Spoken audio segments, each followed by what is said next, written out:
அவர் நல்ல மனிதர். ಅವರು ಅಂದರು ಇಲ್ಲ, ಅವರು ಒಳ್ಳೆ, அவர் என்னை கொடுமைப்படுத்துவர், ಅವರು ನನ್ನನ್ನು ಹಿಂಸೆ ಪಡಿಸುವುದಿಲ್ಲ. ஒருவேளை அவருக்கு வேற தொடர்பு இருக்கிறதா? ಒಂದು ವೇಳೆ ಅವರಿಗೆ ಬೇರೆ ಸಂಬಂಧಗಳಿದೆಯಾ? இல்லை, அவர் என்னை மட்டும்தான் நேசிக்கிறார். ಇಲ್ಲ ರೀ, ಅವರು ನನ್ನನ್ನೇ அவர் ಪ್ರೀತಿಸ್ತಾರೆ. ரொம்ப பரிசுத்தமுள்ள ஒழுக்கமுள்ள மனிதர். ಅವರು ಬಹಳ ಪರಿಶುದ್ಧವುಳ್ಳ ಶಿಸ್ತಿನ ಮನುಷ್ಯ. பின் எனக்கு உனக்கு என்ன பிரச்சனை? ನಂತರ ನಿನಗೆ ಏನ್ ಸಮಸ್ಯೆ? அதுதான் எனக்கு பிரச்சனை. ಅದೇ ನನಗೆ ಸಮಸ್ಯೆ. ஏன் அதை பிரச்சனையாய் நினைக்கிறேன்? ಯಾಕೆ ಅದನ್ನು ಸಮಸ್ಯೆಯಾಗಿ ನೆನೆಸ್ತೀಯ? அவள் சொன்னாள், ಅವಳಂದರು, யாருக்கு தெரியாத ஒரு ரகசியம் என் வாழ்க்கை. ಯಾರಿಗೂ ತಿಳಿಯದ ಒಂದು ರಹಸ್ಯ ನನ್ನ ಜೀವಿತದ. நான் கல்லூரியில படிக்கும் போது, ನಾನು ಕಾಲೇಜಿನಲ್ಲಿ ಓದುತ್ತಿದ್ದಾಗ ஒரே ஒரு நாள் பாவத்துக்கு இடம் கொடுத்து விட்டேன். ಒಂದೇ ಒಂದು ದಿನ ಪಾಪಕ್ಕೆ ಸ್ಥಳ ಕೊಟ್ಟೆ. ஒரே ஒரு நாள் பாவத்துக்கு இடம் கொடுத்து விட்டேன். ಒಂದೇ ಒಂದು ದಿನ ಪಾಪಕ್ಕೆ ಸ್ಥಳ ಕೊಟ್ಟೆ. என் பரிசுத்தத்தை இழந்து விட்டேன். ನನ್ನ ಪರಿಶುದ್ಧತೆಯನ್ನು ಕಳೆದುಕೊಂಡೆ. சில வருடங்கள் கடந்து விட்டது. ಕೆಲವು ವರ್ಷಗಳು ಹಾದು ಹೋದವು.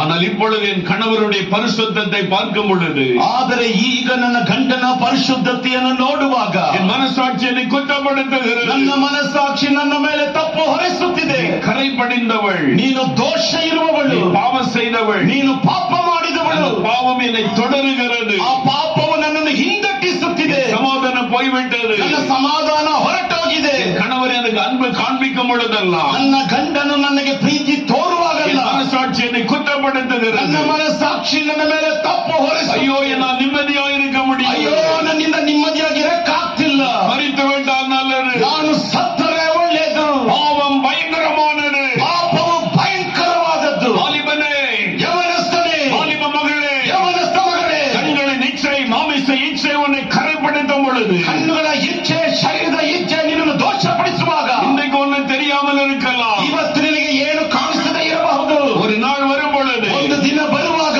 அதே பாவம் உன்னை குற்றப்படுத்தி உன்னை பாதிக்கும். ಅದೇ ಪಾಪ ನಿನ್ನ ತಪ್ಪು ಹೊರಿಸಿ ನಿನ್ನನ್ನು ಬಾಧಿಸುತ್ತದೆ. இந்த நாட்கள் இதெல்லாம் தப்பு கிடையாது. ಈ ದಿನಗಳಲ್ಲಿ ಇದೆಲ್ಲ ತಪ್ಪು ಇಲ್ಲ.